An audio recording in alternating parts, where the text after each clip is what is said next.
The fluorescent lights of the grocery store buzzed overhead like trapped insects, casting everything in a sickly yellow glow that made the wilted lettuce look even more depressing. I stood in the produce section, fingers hovering over bruised apples, calculating whether I could afford the organic ones, or if I'd have to settle for the conventional. Again. The cold air from the refrigerated cases made goosebumps rise on my arms, visible through the thin fabric of my second-hand cardigan. 3 years of scraping by as a single mother had taught me to count every penny, to make every dollar stretch until it screamed. My daughter's laughter echoed from the cereal aisle where I'd left her comparing cartoon characters on boxes. Emma.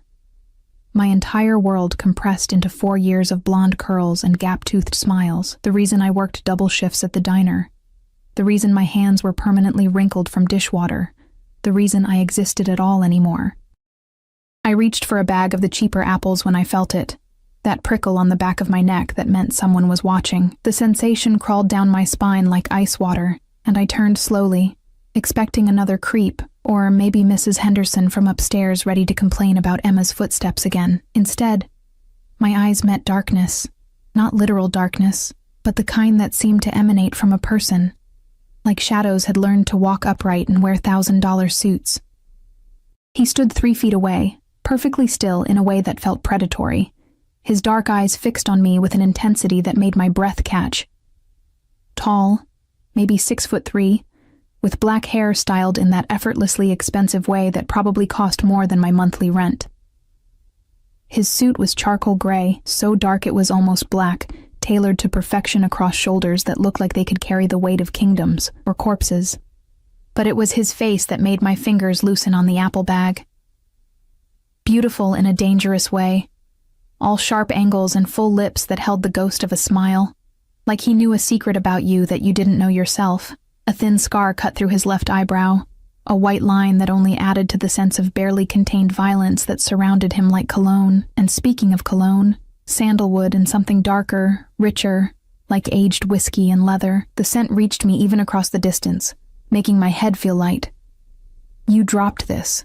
His voice was smooth, cultured, with the barest hint of an accent I couldn't place. He held out an apple, one of the organic ones, the expensive kind I'd been avoiding. I blinked, confused. "I didn't." "You did." Something flickered in his eyes, amusement maybe, or challenge. Just now. I hadn't dropped anything. I was certain of it. But the way he looked at me, like he expected me to take it, like refusing wasn't really an option. I found myself reaching out. Our fingers brushed as I took the apple, and electricity shot up my arm. His skin was warm, surprisingly so, and I jerked back like I'd been burned. "Thank you," I whispered, hating how small my voice sounded. He didn't move, didn't step back to give me space like a normal person would. Instead, his eyes traveled over my face slowly, deliberately, like he was memorizing every feature, every freckle, every sign of exhaustion that no amount of concealer could hide. The attention felt heavy, suffocating, like being pressed between glass slides and examined under a microscope. "Mommy!" Emma's voice cut through the moment like a knife. I turned to see her running toward me, her light-up sneakers flashing with each step. A box of Lucky Charms clutched to her chest like treasure. Panic flared in my chest, an instinct I didn't understand. I moved quickly, positioning myself between Emma and the stranger, my body becoming a shield. When I glanced back, expecting him to still be there, the space was empty. He'd vanished like smoke, like he'd never existed at all, except the apple in my hand was real, solid, expensive. And in the distance, near the store entrance, I caught a glimpse of him sliding into the back of a black SUV with tinted windows. A man in a dark suit held the door for him. Security, my brain supplied, though I didn't know how I knew that. The vehicle pulled away smoothly, silently, like a shark gliding through dark water. "Mommy, can we get these?" Emma tugged on my cardigan, oblivious to the way my heart was trying to hammer through my ribs. "Sure, baby." I set the organic apple back on the pile with shaking hands, grabbing the cheap ones instead. "Let's just get what we came for and go home."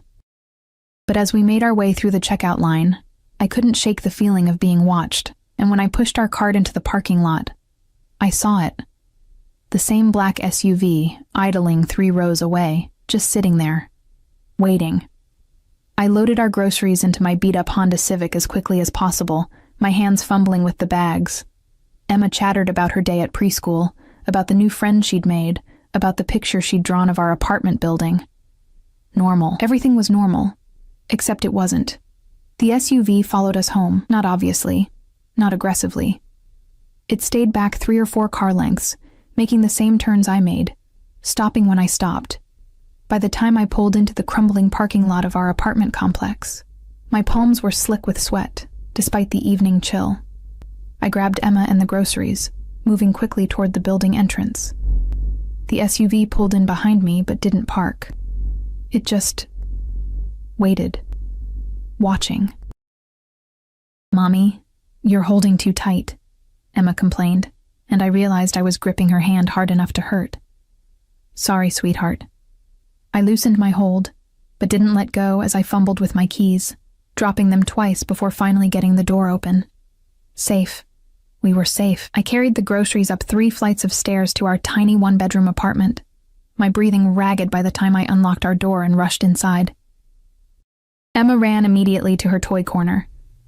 Really just a section of the living room where we'd set up her dollhouse and stuffed animals. I went to the window, pulling the curtain aside just enough to peek down at the parking lot. The SUV was gone. Relief and confusion warred in my chest. Maybe I'd imagined it. Maybe I was so tired, so stressed from the constant juggling of bills and shifts and single parenthood, that my brain had invented threats where none existed. I was putting away the groceries when my phone buzzed. Unknown number. My thumb hovered over the screen for a long moment before I opened the message. "You forgot the organic apples. I'll make sure you get better next time. D."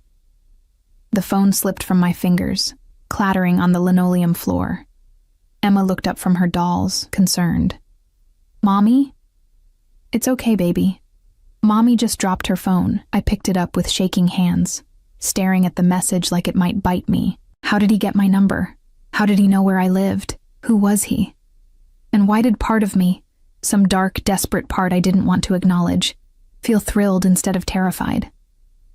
I deleted the message and blocked the number, then triple-checked that our door was locked and the chain was in place. Emma needed dinner, a bath, a bedtime story, normal things, safe things. But as I moved through our evening routine, I couldn't stop thinking about dark eyes and expensive suits, about the way he'd looked at me like I was something precious and rare, like I mattered. It had been so long since anyone had looked at me that way, 3 years to be exact. 3 years since my ex-husband, Marcus, had looked at me with anything other than contempt or indifference. 3 years since the divorce, since he'd made it clear that I wasn't enough, pretty enough, interesting enough, worth enough. He'd wanted someone sophisticated, someone who fit into his corporate world of cocktail parties and networking events. Not a waitress who smelled like coffee and French fry grease. I pushed the thoughts away as I tucked Emma into our shared bed. I slept on the couch so she could have the bedroom. Her eyes were already drooping as I read her favorite story about a princess who saved herself. "Mommy," she murmured sleepily, "why did that man look at you funny at the store?" My blood ran cold. "What man, baby?" "The one in the black suit. He smiled at you, but it was a weird smile. Like..." She yawned. "Like he was hungry." I kissed her forehead, my lips trembling against her skin. "Just a friendly stranger, sweetheart. Go to sleep." But after she drifted off, I sat in the dark living room, staring at my phone. The blocked number had sent another message. Somehow, impossibly, another message. "You can't block me, Sophia, and you shouldn't try. What's coming for you is inevitable. But don't worry, I protect what's mine." I didn't remember telling him my name. The diner smelled like it always did. Burnt coffee, grease, and the faint underlying note of bleach that never quite masked the other odors. I tied my apron around my waist, the fabric stiff and stained despite my best efforts to keep it clean. My reflection in the metallic napkin dispenser showed dark circles under my eyes, evidence of another sleepless night spent jumping at every sound, checking the locks on the door every hour. It had been 2 days since the grocery store, 2 days of silence from the mysterious number. 2 days of convincing myself I'd overreacted, that he was just some eccentric rich guy with boundary issues, nothing more. "Table 4 needs a refill, Soph," Rita called from behind the counter, her cigarette-roughened voice cutting through my thoughts. She was 50-something, had worked at Mel's Diner for 20 years, and had the kind of world-weary wisdom that came from seeing everything twice. I grabbed the coffee pot and made my rounds, smiling automatically at the regulars. Mr. Peterson with his crossword puzzle, the construction crew from the site down the street, the college students nursing hangovers over hash browns. My feet ached in my worn sneakers, and my lower back had that familiar throb that meant I'd need to ice it tonight. This was my life. Small, contained, safe. The bell above the door chimed, and I glanced up automatically, my customer service smile already in place. It died on my lips. He stood in the doorway like he owned it. Like he owned everything his eyes touched. The same charcoal suit, or maybe a different one just as expensive. Dark eyes swept the diner, cataloging exits and occupants in a way that made the hair on my arms stand up. Behind him, 2 men in dark suits flanked the entrance. Security, unmistakably. They didn't come inside, just stood there like sentinels, hands clasped in front of them in that universal bodyguard stance. Every conversation in the diner faltered. Even Mr. Peterson looked up from his puzzle, sensing the shift in atmosphere, because that's what happened when someone like him entered a space like this. The air changed, became charged with something electric and dangerous. His eyes found mine across the room, and a slow smile curved his lips. Predatory. Satisfied. He'd found me. My hands trembled, making the coffee pot rattle against the mug I was holding. The construction worker whose coffee I'd been pouring looked up at me, concerned. "You okay, sweetheart?" "Fine," I managed, setting the pot down before I dropped it. "I'm fine." But I wasn't fine, because he was walking toward me now, moving with that fluid grace that spoke of complete physical confidence, of a body trained for violence wrapped in expensive fabric. People instinctively moved out of his way, chairs scraping against linoleum as diners unconsciously leaned back. He slid into an empty booth, my section, of course, and waited. Those dark eyes never left my face. Rita appeared at my elbow, her voice low. "Who the hell is that?" "I don't know," I whispered back, and it was true. I didn't know his name, didn't know what he wanted, didn't know why he'd sought me out. But my body knew something was wrong. Every instinct screaming at me to run. "Well, he's in your section. Better go take his order before he decides to buy the place just to fire you." Rita's attempt at humor fell flat. Even she could sense the danger radiating from the booth.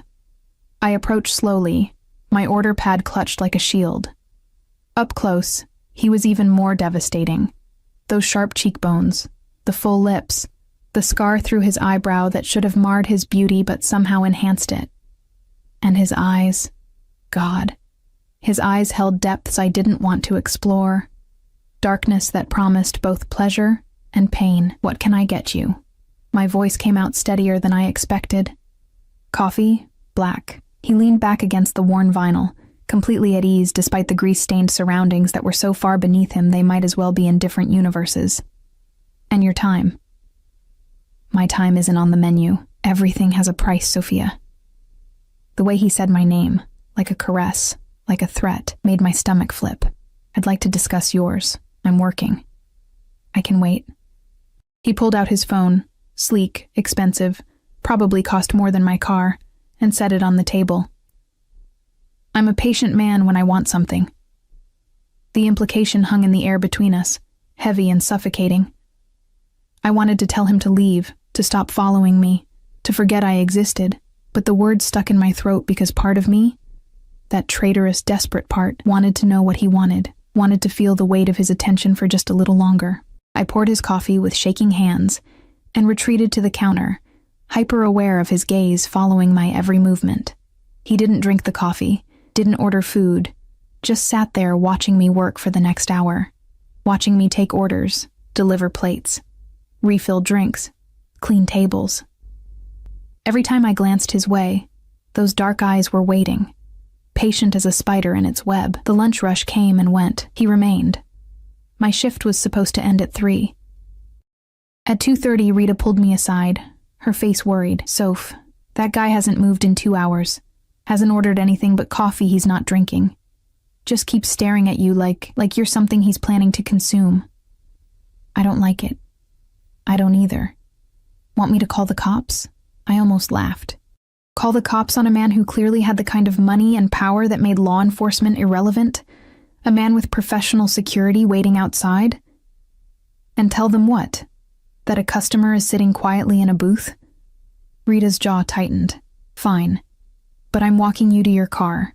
At 3 o'clock, I untied my apron with fingers that wouldn't stop trembling. I'd made $73 in tips. A good day, enough to cover Emma's daycare and maybe put a little toward the electric bill. I shoved the cash in my pocket and grabbed my purse from the back room, trying to formulate a plan. When I emerged, he was standing by the door, waiting. The booth was empty behind him, and a $100 bill sat on the table. Payment for a single cup of untouched coffee. "Let me drive you home." It wasn't a request, despite the phrasing. "I have a car." That's falling apart. I noticed the exhaust issue and the bald tires.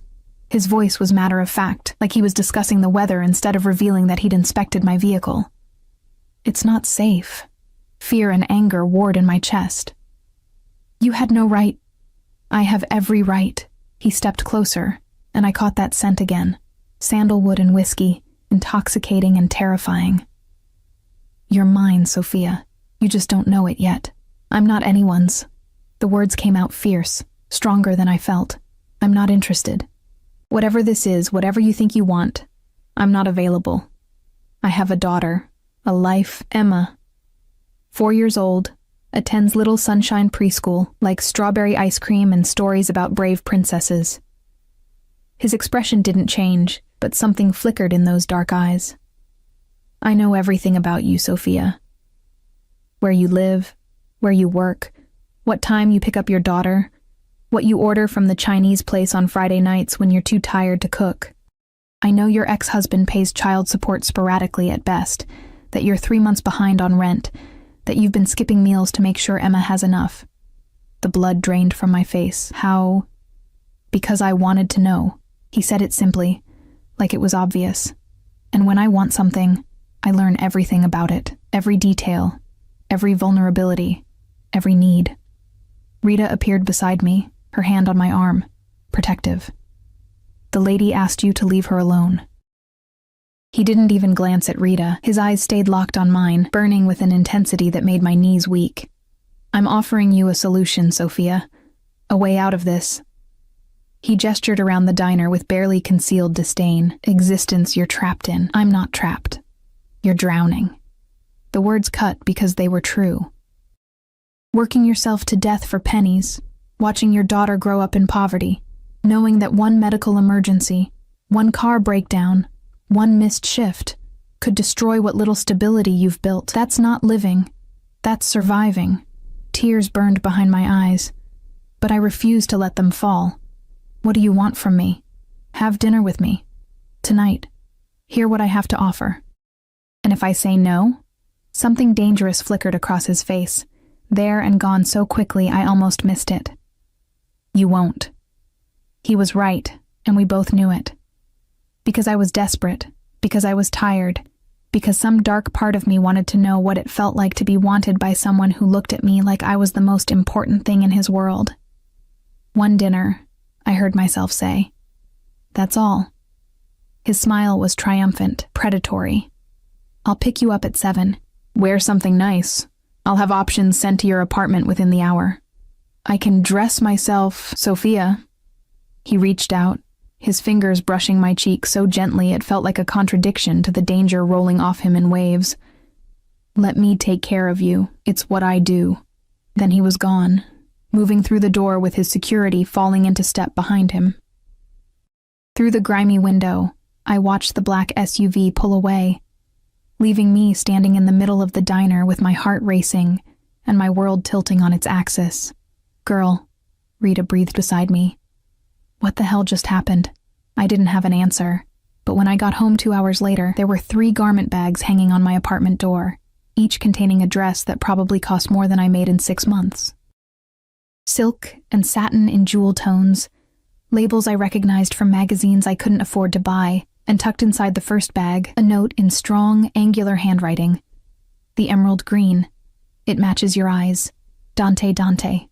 Finally, a name for the danger that had walked into my life and refused to leave. I should have thrown the dresses away.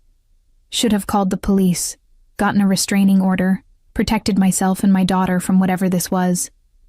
Instead, I hung the emerald dress on my bedroom door and stared at it for an hour, imagining what it would feel like to be someone else for one night.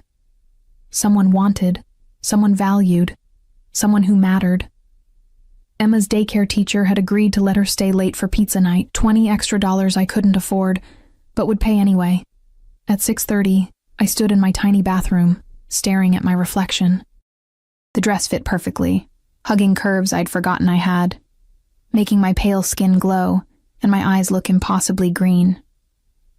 I'd done my makeup carefully, using the expensive products that had arrived with the dresses, foundation that actually matched my skin tone, mascara that didn't clump, lipstick in a shade called Blood Rose.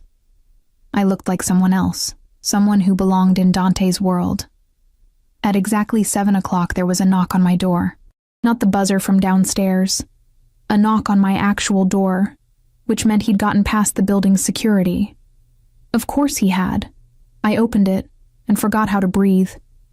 Dante stood in my doorway wearing a black suit that probably cost more than my yearly salary. His dark hair swept back to reveal that perfect, dangerous face, but it wasn't the suit or the face that made my breath catch. It was the way he looked at me, like I was a revelation, like I'd just answered a question he'd been asking his entire life.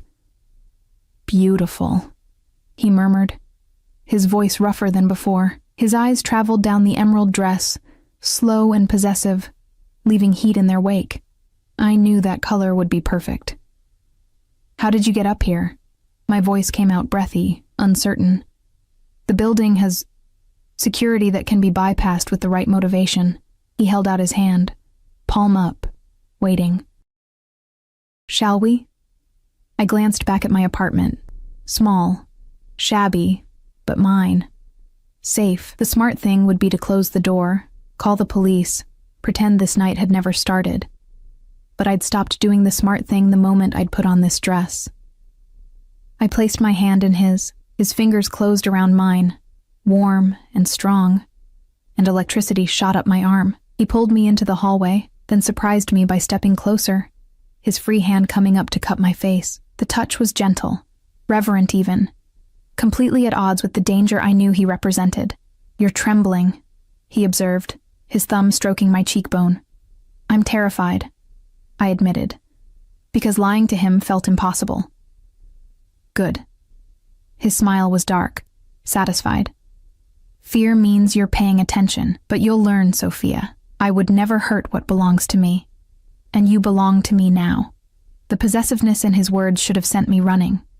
Instead, it ignited something low in my belly, something I didn't want to examine too closely.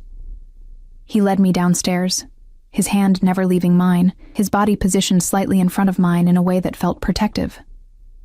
The black SUV waited at the curb, idling, with the same security personnel from the diner. One of them, tall, broad-shouldered, with a scar down his jaw, opened the back door. "This is Marco," Dante said as he helped me inside. "He's been with me for 10 years. You can trust him with your life."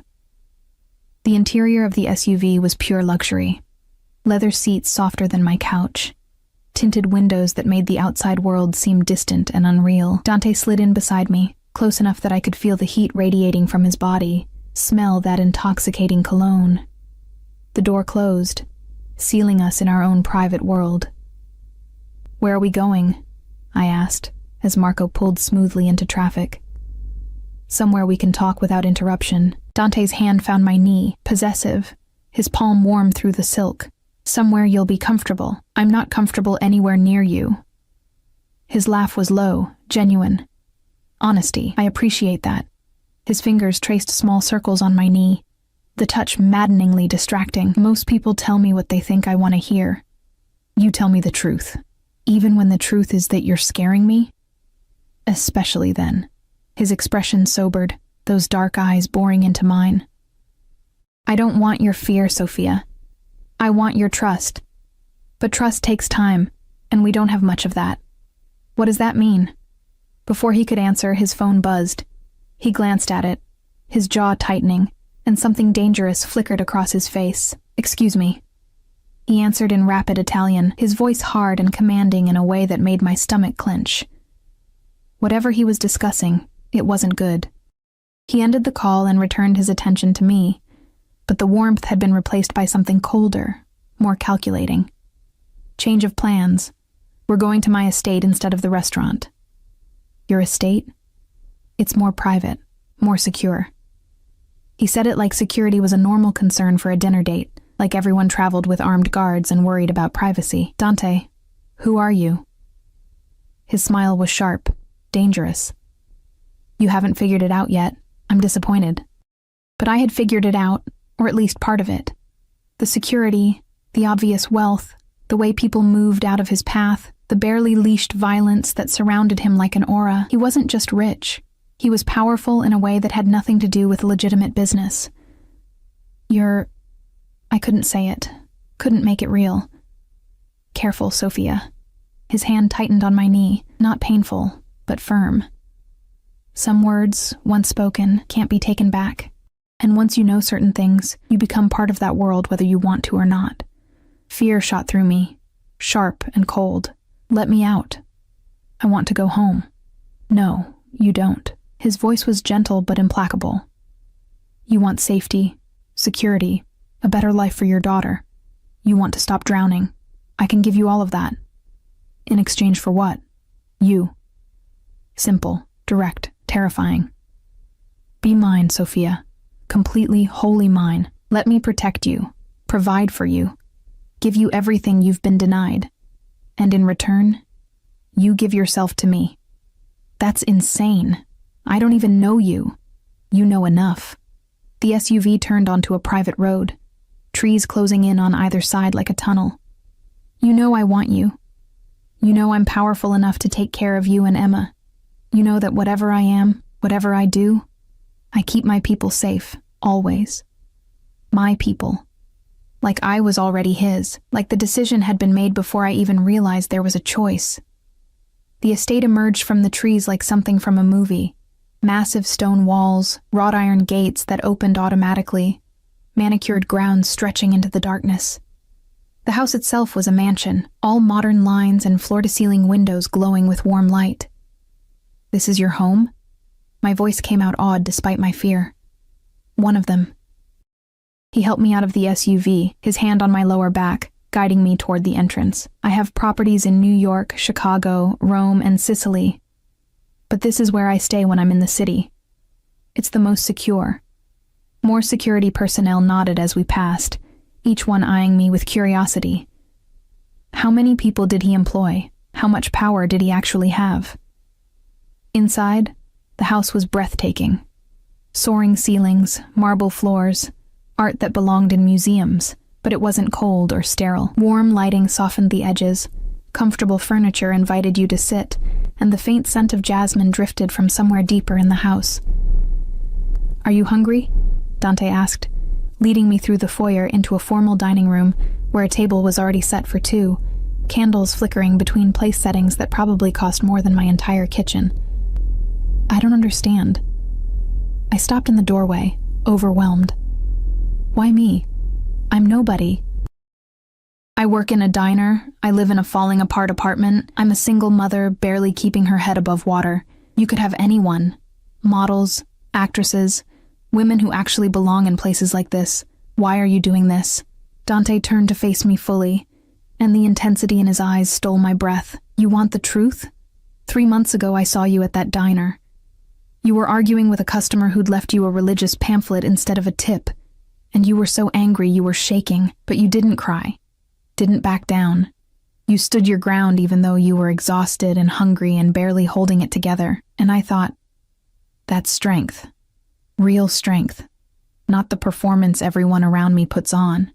He stepped closer, his hand coming up to tuck a strand of hair behind my ear. Then I watched you walk to your car, counting your tips, and I saw you set aside half before you'd even left the parking lot. For Emma, I learned later. You always put her first, even when it means you go without. And I knew. I had to have you. Had to know what it felt like to be protected by someone like you, to be chosen by someone who doesn't choose easily. That's crazy, but my voice lacked conviction, because his words touched something deep inside me, some desperate need to be seen, to be valued, maybe. His smile was crooked, almost boyish, but crazy is what I do best. Now have dinner with me. Let me tell you what I'm offering, and then you can decide. We sat at opposite ends of the long table, an expanse of polished wood between us. Staff I hadn't seen appeared with plates, filet mignon, roasted vegetables, risotto that smelled like heaven, wine in crystal glasses that caught the candlelight. I picked at the food, too nervous to eat properly, while Dante watched me with those dark, calculating eyes. Your ex-husband, he said suddenly. Marcus Reynolds, director of operations at Thornton Industries. Married his secretary 6 months after your divorce was finalized. My fork clattered against the plate. How do you? I know everything about everyone who touches your life. He cut into his steak with precise movements, including the fact that he hasn't paid child support in 3 months and has filed to reduce his obligations. He claims his new wife is pregnant, and he needs the money for his real family. Rage and humiliation burned through me. I'd known Marcus was behind on payments, but the pregnancy, the real family comment, that was new. Fresh wounds opened, bleeding shame. I can make him pay, Dante continued, his voice casual but his eyes hard. Every penny he owes, plus interest, plus whatever you need for Emma's future. I can make him regret ever treating you as less than you are. Why would you do that? Because you're mine now. He said it like it was obvious, like my belonging to him was simply fact. And no one hurts what's mine without consequences. I haven't agreed to anything, haven't you? He set down his knife and fork, leaning back in his chair. You put on the dress I sent. You got in my car. You're sitting in my home, listening to my offer. You've already said yes, Sophia. You just haven't admitted it yet. Heat flooded my face because he was right. Every step of the way I'd chosen to move forward, to see where this led. Even now, with fear coursing through my veins, I wasn't demanding to leave. What exactly are you offering? My voice came out quieter than intended. Marriage. The word hung in the air between us, heavy and impossible. Marry me, Sophia. Be my wife in every way that matters. And in return, I'll give you security, protection, wealth. Emma will have the best schools, the best opportunities. You'll never worry about money again, never feel invisible or worthless. You'll be the most important person in my world. That's insane. I pushed back from the table, standing on shaking legs. You don't marry someone you just met. You don't marry someone because you watched them count tips in a parking lot. That's not how real life works. In my world, it is. He stood too, moving around the table with that predatory grace. In my world, you see what you want, and you take it.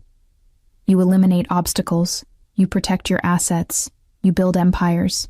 And you? You're going to be my empire, Sophia. My queen, my everything. He was close now, too close, his hand coming up to cup my face. His thumb brushed across my lower lip, and I felt the touch everywhere, heat pooling low in my belly. 1 year, he murmured, his voice dropping to something dark and persuasive. Give me 1 year as my wife. If you're miserable, if you hate every moment, I'll let you go with enough money to start fresh anywhere you want. But if you stay, his eyes burned into mine. If you choose me, I'll spend every day proving I was worth the risk. And if I say no right now, something dangerous flickered across his face. Then I'll take you home, and you'll go back to your life. But Marcus will still file to reduce child support. Your landlord will still expect the 3 months back rent. Your car will still break down, and eventually you'll drown. He leaned closer, his lips nearly brushing my ear. I'm offering you a life raft, Sophia. Take it. My phone buzzed in the small clutch I'd brought, the only one I owned, a cheap thing I'd bought at Target. I pulled it out with shaking hands. A text from Emma's daycare. Hi, Sophia. Emma is asking when you'll pick her up. Pizza night ends at 8. Please confirm. I glanced at the ornate clock on the mantel. 7:45. In my old life, I'd be rushing to get her. worried about the late fee, stressed about bedtime. In this potential new life, I can have Emma brought here, Dante said, reading my expression. My staff can prepare a room for her. Anything she needs. You can see her, tuck her in, be the mother you've always been. But you don't have to do it alone anymore. Tears burned my eyes. This is too much. Too fast. Life-changing decisions usually are. His hand slid down to my neck, possessive, his thumb stroking my pulse point, but sometimes fast is necessary. Sometimes you have to jump before you can talk yourself out of it, so jump, Sophia. Jump. And I'll catch you. I stood in Dante's palatial dining room, my phone clutched in trembling hands, the weight of an impossible decision pressing down on my chest like a physical force. Every rational thought screamed at me to run, to grab Emma and disappear, to protect us from whatever darkness surrounded this beautiful, dangerous man. But rationality had never paid my rent. It had never filled Emma's belly or kept the lights on or fixed my dying car. I need to see her, I whispered. Before I decide anything, I need to see my daughter. Dante's expression softened, the first genuine tenderness I'd seen from him.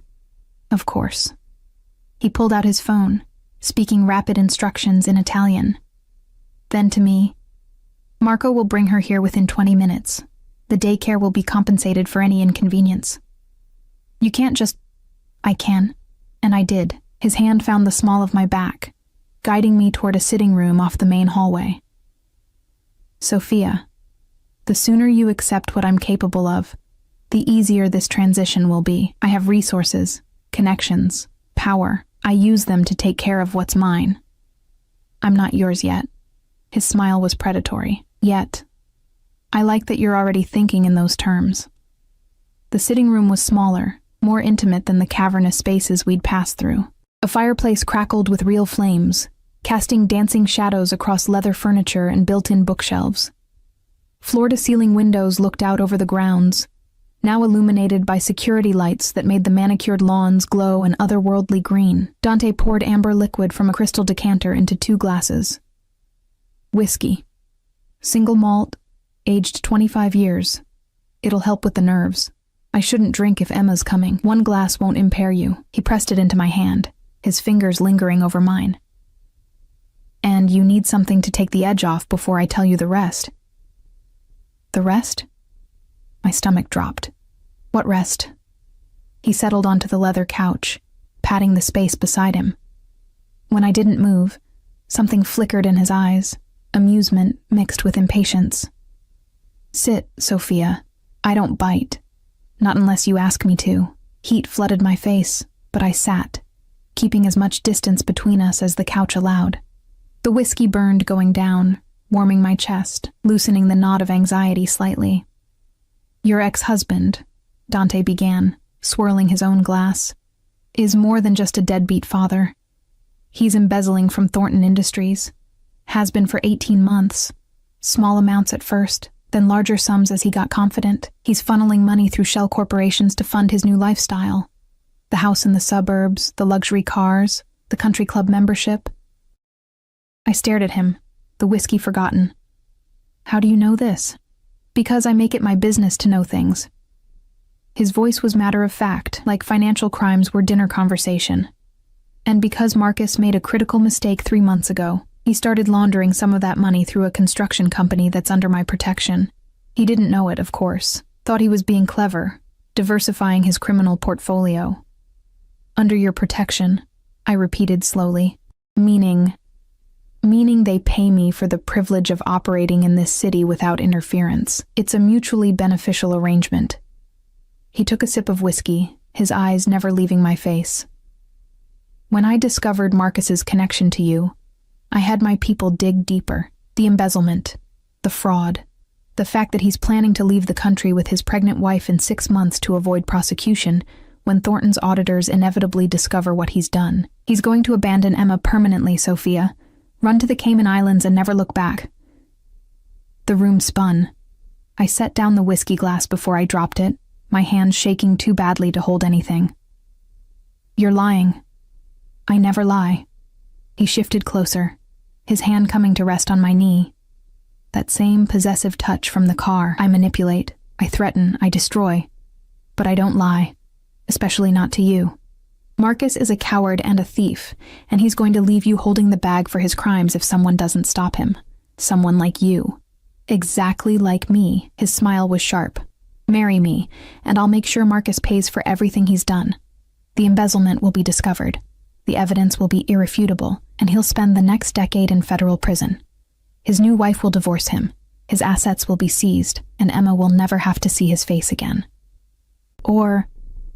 He paused, letting the alternative hang in the air. You can say no, and I'll let nature take its course. Marcus will disappear. Emma will grow up wondering why her father abandoned her, and you'll spend years trying to explain something you don't understand yourself. That's blackmail. That's reality. His voice hardened. I'm not a good man, Sophia. I've never pretended to be. I've killed people, destroyed lives, built my empire on blood and fear. But I protect what's mine with everything I have. Choose me, and you'll never have to worry about anyone hurting you or Emma again. Choose your pride, your independence, your moral high ground, and you'll watch everything you love crumble. Before I could respond, there was a knock on the door. Marco appeared, and my heart stopped because Emma was with him, her small hand dwarfed by his massive one, her eyes wide as she took in the opulent surroundings. Mommy! She ran to me, and I caught her, pulling her into my lap, breathing in the familiar scent of her strawberry shampoo and the pizza sauce on her shirt. Hi, baby. I kissed her forehead, my eyes burning with unshed tears. Did you have fun at pizza night? Uh-huh. We made our own pizzas, and mine had extra cheese and... She stopped, noticing Dante for the first time. Her small body tensed in my arms. Who's that? This is Mr. Moretti. The name felt heavy on my tongue, dangerous. Dante's entire demeanor changed. The predator vanished, replaced by something softer, almost gentle. He crouched down to Emma's eye level, careful to keep distance between them. Hello, Emma. Your mother told me you like strawberry ice cream. Emma looked at me for permission. I nodded, not trusting my voice. I do, she said shyly. It's my favorite. Mine too. Dante's smile was genuine, transforming his dangerous face into something almost beautiful. Would you like some? My kitchen makes the best strawberry ice cream you've ever tasted. Can I, Mommy? I should have said no. Should have grabbed her and run for the door. Consequences be damned. But I looked into Dante's eyes and saw something unexpected. Sincerity. Whatever he was, whatever darkness lived inside him, his offer to Emma was genuine. Okay, I whispered. But just a small bowl. It's almost bedtime. Dante stood, speaking quietly to Marco, who nodded and held out his hand to Emma. Come on, little one. Let's go find that ice cream. Emma hesitated, looking back at me. You're coming too, right, Mommy? I'll be right here when you get back. I promised. I just need to talk to Mr. Moretti for a few minutes. After they left, silence filled the room like water, suffocating and heavy. Dante poured himself another whiskey, his back to me, shoulders tight with tension. She looks like you, he said finally. Same eyes, same stubborn chin. Don't, my voice cracked. Don't use my daughter to manipulate me. I'm not. He turned, and the raw honesty in his face shocked me. I'm telling you that seeing her, seeing you with her, it only makes me more certain. You're both coming into my life, Sophia. Both under my protection. Emma will have everything she needs, everything she deserves. Private schools, college funds, security that ensures no one ever hurts her. I'll be... He stopped, something vulnerable flickering across his features. I'll be the father Marcus never was. You can't just decide that. I already have. He crossed to me, kneeling so we were eye level. I grew up in violence, Sophia. My father was a monster who ruled through fear and brutality. I watched him destroy my mother slowly, year by year, until there was nothing left of the woman she'd been. I swore I'd never be him, never treat someone I loved the way he treated her. And I haven't. I'm ruthless in business, merciless with enemies. But with you? With Emma? I'll be whatever you need me to be. His hands framed my face, thumbs stroking my cheekbones. I know you're scared. I know this seems insane, but sometimes the insane choice is the right one. Sometimes you have to trust your instincts instead of your fears, and your instincts brought you here tonight, put you in that dress, kept you from running when you had a dozen chances to leave. What if I can't do this? Tears finally spilled over, hot against my cheeks. What if I'm not strong enough to be what you need? You're the strongest person I've ever met. His voice was fierce, certain. You've survived poverty, abandonment, single motherhood, and you've done it with grace. You haven't become bitter or broken. You've protected your daughter, maintained your dignity, kept fighting even when every odd was stacked against you. That's not weakness, Sophia. That's steel wrapped in silk. He kissed my forehead, gentle and reverent. Marry me. Let me prove that choosing me isn't a mistake. Let me show you what your life can be when someone actually values you the way you deserve. Emma's laughter drifted from somewhere deeper in the house, bright and carefree, the sound of my daughter happy, safe, unburdened by the stress that had become our normal. I thought about our apartment with its leaking ceiling and broken heater, about the mounting bills and the constant fear that one emergency would destroy us, about Marcus planning to abandon Emma permanently while I struggled to keep us afloat, and I thought about Dante's offer: security, protection, a life where I didn't have to choose between eating and paying rent, where Emma could have opportunities instead of limitations. 1 year, I heard myself say. You said 1 year to decide if I want to stay. Triumph flashed in his eyes, quickly masked. 1 year. But I'm warning you now, Sophia. I play to win. By the time that year is up, you won't want to leave. You're very confident. I know what I want, and I know how to get it. His smile was dark, promising. And right now, I want you more than I've wanted anything in my entire life. When? The word came out barely above a whisper. Tomorrow. He stood, pulling me up with him, his hands sliding down to my waist. I have a judge who owes me favors. We'll do it here, private ceremony, just us and Emma. Then I'm taking you both somewhere safe while I handle Marcus and secure everything that needs securing. This is crazy, I breathed. But I wasn't pulling away from his touch. The best things usually are. He leaned down, his lips brushing my ear. Say yes, Sophia. Say you'll be mine. Emma's voice called from the hallway. Mommy, this ice cream is amazing. I looked toward the sound of my daughter's joy, then back at Dante's dark, dangerous eyes. Eyes that promised both salvation and damnation, protection and possession. Yes, I whispered and felt my old life shatter like glass. I'll marry you. His kiss was fierce, claiming, a brand of ownership that should have terrified me. Instead, it ignited something wild and desperate in my chest, the feeling of being wanted so intensely that nothing else mattered. When he pulled back, his eyes blazed with satisfaction. Mine, he murmured against my lips. Finally mine. And somewhere in the expensive, beautiful house that would become my new home, my daughter laughed, unaware that our lives had just changed forever. The wedding happened exactly as Dante promised.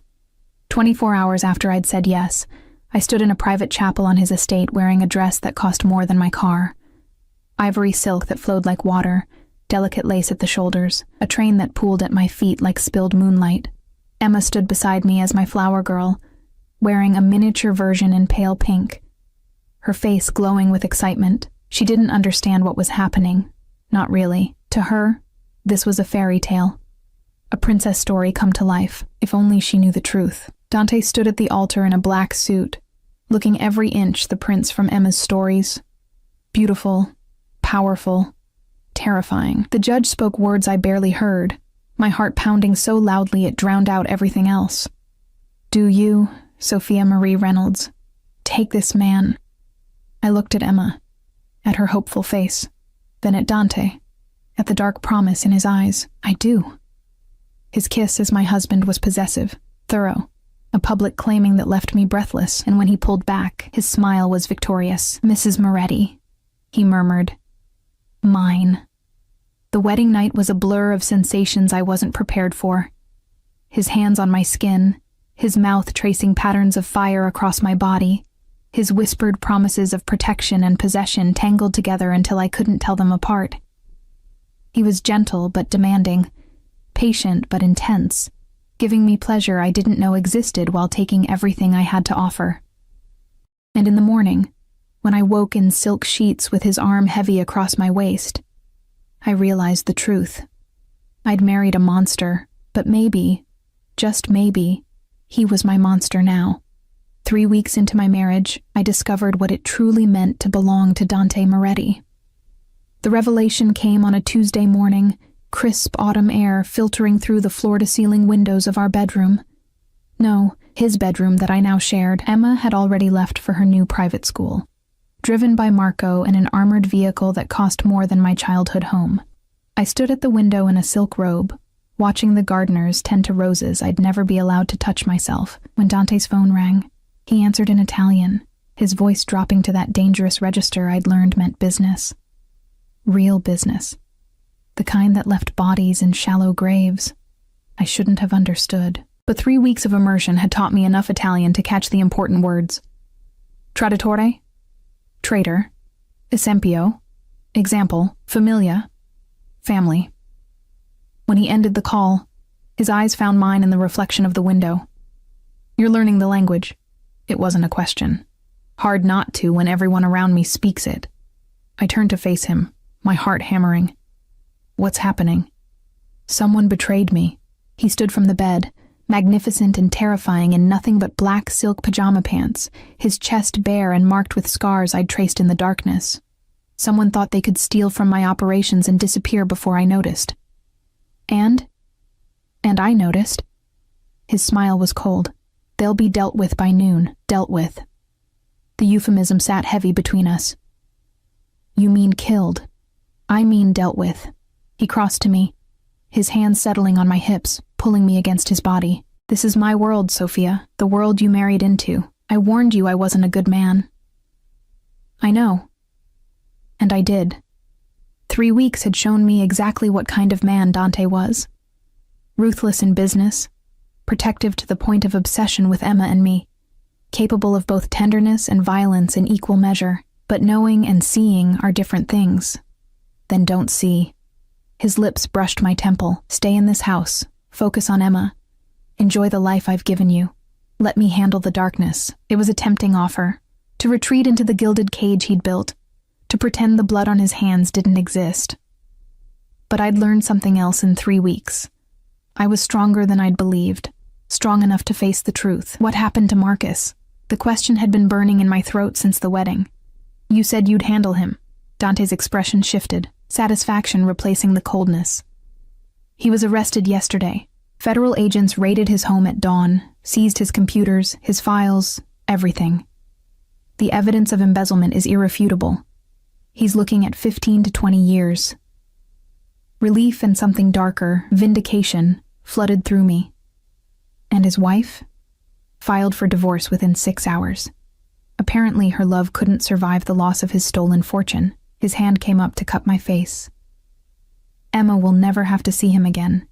He has no rights, no claims. She's yours completely now. Ours, he corrected, and the possessiveness in the word made my stomach flip. Why?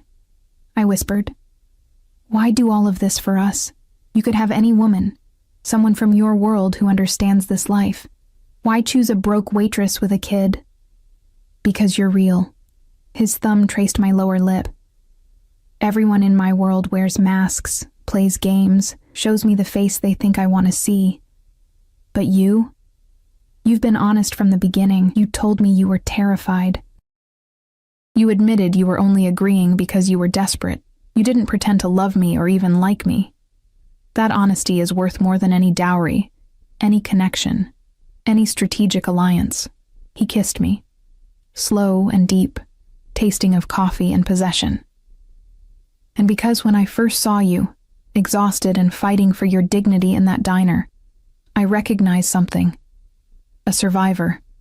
Someone who'd been through hell and refused to break. I wanted that strength for myself. Wanted to protect it, own it, keep it safe from a world that would destroy it. That's not love. But my voice lacked conviction because his words touched something deep inside me. Some desperate need to be seen and valued. Not yet. His smile was dark, confident. But it will be. I told you, Sophia. I play to win, and I'm going to make you love me if it's the last thing I do. A knock on the door interrupted us. Marco's voice, carefully neutral. Boss, we have a situation. Dante's jaw tightened. Give me 5 minutes. After Marco's footsteps retreated, Dante turned back to me, his expression serious. I need to handle something. Stay in the house today. Don't go anywhere without Marco or one of my other men. Understood? Fear prickled down my spine. Why? What's wrong? Nothing you need to worry about. He kissed my forehead. Just a loose end from the past trying to cause problems. I'll handle it. But the tension in his shoulders told me it was more than a loose end. This was dangerous, even for him. He dressed quickly. Black suit, shoulder holster I'd learned to pretend I didn't see. The transformation from my husband to something darker and more lethal happening in minutes. At the door, he paused, looking back at me with an expression I couldn't read. If something happens, he started. Don't. I crossed to him, surprising myself with my boldness. Don't say goodbye like you're not coming back. His smile was genuine, tender. There she is, my fierce wife. He pulled me close, breathing in the scent of my hair. I'll be back by dinner. And Sophia? I meant what I said. You're mine. Nothing and no one will ever change that.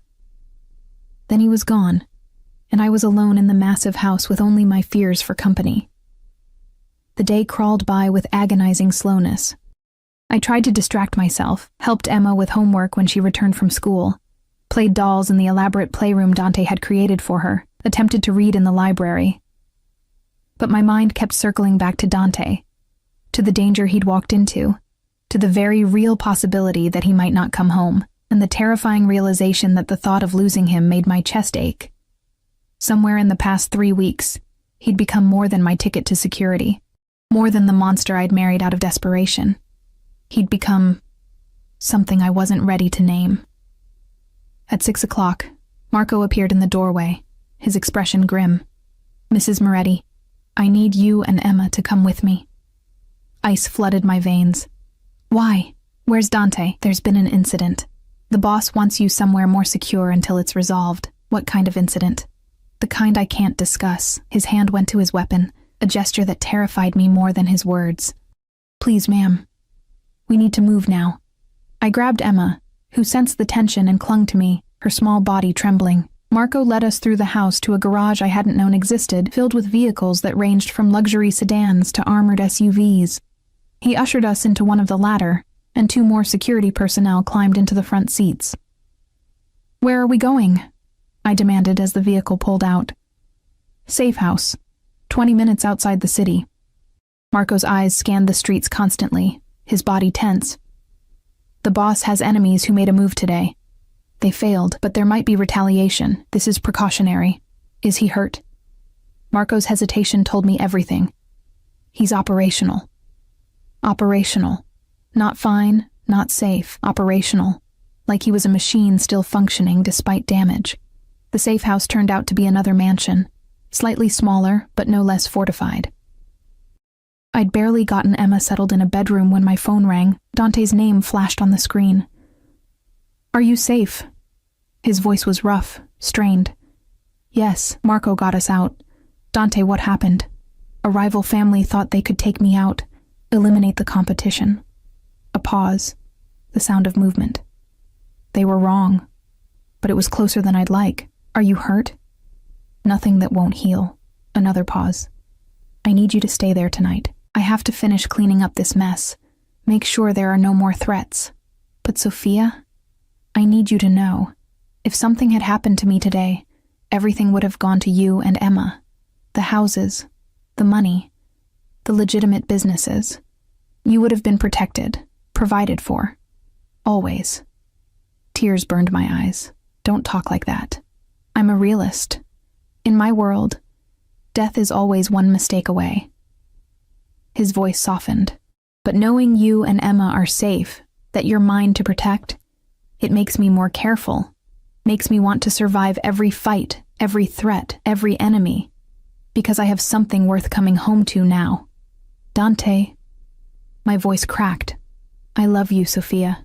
The words fell between us like stones into still water. creating ripples I felt in my chest. I know it's too soon. I know you married me for security, not affection, but I need you to know. I love you. I love Emma. You're my family now, and I protect my family with everything I have. The words stuck in my throat, too big and terrifying to release. You don't have to say it back. He sounded almost gentle, but I needed you to know, in case... Stop. I sat on the edge of the bed, my free hand pressed to my chest where my heart threatened to burst through. Just come home to us. Safe. That's all I need right now. I will. A promise, dark and binding. I always will. He ended the call, leaving me alone with Emma's soft breathing from the next room and the weight of his confession pressing down on my shoulders. I love you. 3 words that changed everything. 3 words that made me realize I'd been lying to myself for weeks. Because somewhere between the grocery store and the wedding, between fear and fascination, between desperation and desire, I'd started falling for the monster who'd claimed me. Dante returned the next morning, looking like he'd walked through war. A cut above his eyebrow, bruises darkening his jaw, his suit jacket missing, and his shirt stained with blood, but alive. Whole. Mine. I met him at the door, Emma still sleeping upstairs, and without thinking, I threw myself into his arms. He caught me, always caught me, his grip tight enough to bruise. I was so scared. I whispered against his neck. I know. His hand stroked my hair, soothing. But I told you. I always come back. I pulled away enough to look at his face, at the evidence of violence that marked his beautiful features. What happened? The Castellano family made their move. They thought taking me out would let them absorb my territories. His smile was dark, satisfied. They're regretting that decision now. The ones who survived, anyway. I should have been horrified, should have recoiled from the casual mention of death. Instead, I reached up and touched the cut above his eyebrow gently. You need medical attention. I need you. He caught my wrist, his thumb pressing against my racing pulse. I need to know you're real, that this isn't something that's going to disappear. I'm not going anywhere. The admission felt like jumping off a cliff. You were right, Dante. About me already choosing you. I've been choosing you every day since I said yes. I just wasn't ready to admit it. His eyes blazed. Say it. Fear tried to choke the words, but I pushed through it. I think I'm falling in love with you. Not with the money or the security, but with you. The man who sends my daughter to the best school but makes sure her lunch includes her favorite cookies. The man who holds me at night like I'm precious. The man who's terrifying and gentle in equal measure. That's who I'm falling for. His kiss was desperate, claiming, pouring 3 weeks of restrained emotion into one moment. When he pulled back, his forehead rested against mine, his breathing ragged. You're mine, he murmured. Say it.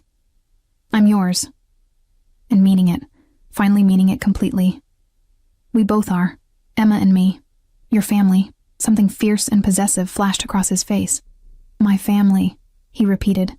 Mine to protect, mine to provide for, mine to love.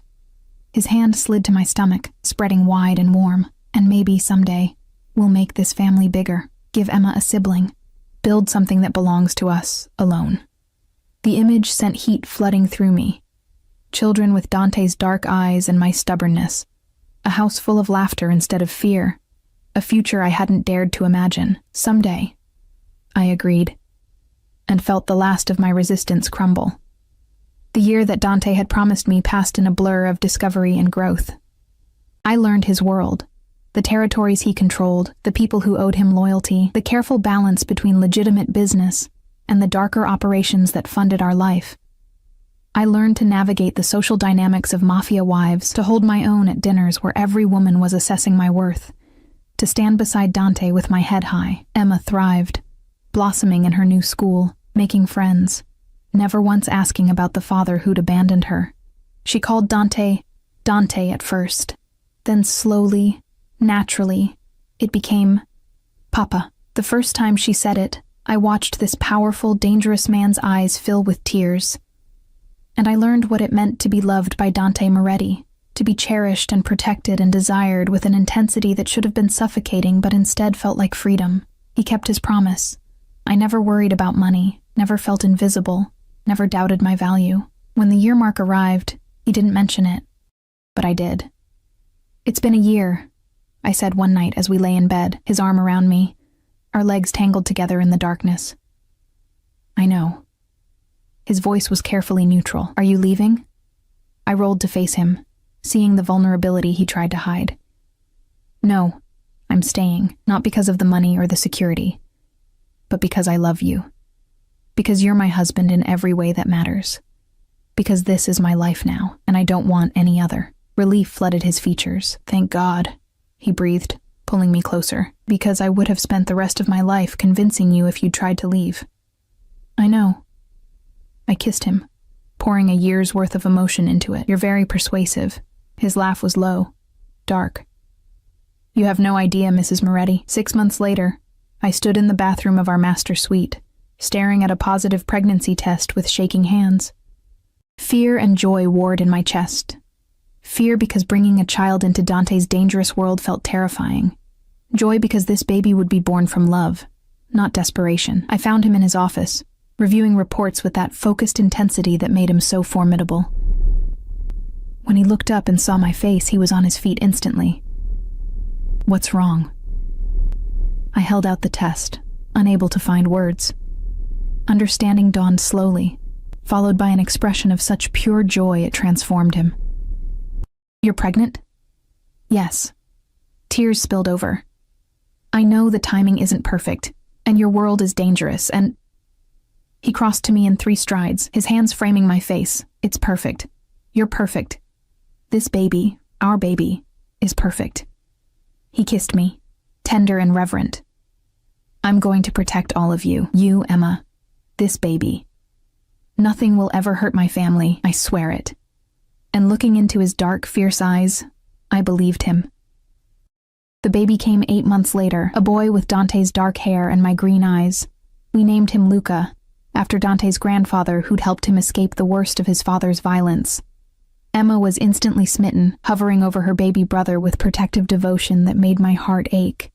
2 years after I'd said yes to a dangerous stranger in a grocery store, I stood in the garden of our estate, watching Dante teach Emma to tend the roses, while Marco held baby Luca a safe distance away. The sun was setting, painting everything gold, and for a moment, everything was perfect. "Happy?" Dante's voice came from behind me, his arms circling my waist, his chin resting on my shoulder. "Yes." Simple, honest, true. "I never thought I could be this happy. I told you I'd prove you made the right choice." His lips brushed my ear. "Still think marrying me was insane?" I turned in his arms, looking up at the face that had terrified me once, but now represented safety, love, home. "Completely insane," I agreed. "And the best decision I ever made." His kiss was soft, sweet, tasting of promises kept and futures built. "Mine," he murmured against my lips. "Yours," I confirmed, "always yours." And in the fading light, surrounded by the family we'd built from desperation and desire, I finally understood what Dante had known from the beginning. Sometimes the craziest risks lead to the greatest rewards. Sometimes monsters make the best protectors. And sometimes a chance encounter in a grocery store can change your entire world. 3 months later, I ran into Marcus outside a courthouse where he was being transferred between facilities. He looked smaller somehow, diminished by prison jumpsuits and defeat. His eyes widened when he saw me. Designer clothes, professional styling, the confidence that came from being loved and valued. "Sophia?" He stumbled over my name, disbelief written across his features. "What are you doing here, watching justice being served?" I kept my voice cold, distant. "How's prison treating you, Marcus?" His face twisted. "You look different. What happened to you?" "I got married." I held up my left hand, showing him the wedding band that probably cost more than he'd embezzled. "To someone who actually values Emma and me." "Married?" He laughed, bitter and sharp. "Who'd want a broke waitress with a kid?" Dante's car pulled up then, the black SUV with tinted windows, Marco at the wheel. and Dante himself stepped out, moving to my side with that predatory grace, his hand settling possessively on my lower back. Marcus's face went white. Dante Moretti, he breathed, recognition and terror mixing. You married. Oh, God. Still single, I guess? I repeated his words from years ago, the ones that had cut so deep. Actually, no. I married a man who knows my worth, who provides for his family, who would never abandon his children. I leaned closer, making sure he heard every word. Thank you, Marcus, for being such a terrible husband that I was desperate enough to take a chance on someone better. Best decision I ever made. Dante's smile was sharp, dangerous. Mr. Reynolds, I'd say it's a pleasure, but I don't lie to irrelevant people. His arm tightened around me, claiming and protective. Enjoy your accommodations. I made sure you got a cellmate who really values family loyalty. He's going to have fascinating conversations with you about men who abandon their children. Terror flashed across Marcus's face as guards pulled him away, back toward the transport vehicle. I watched him go, feeling nothing but satisfaction. Feel better? Dante asked as we climbed back into the SUV. Much. I settled against him, breathing in his familiar scent.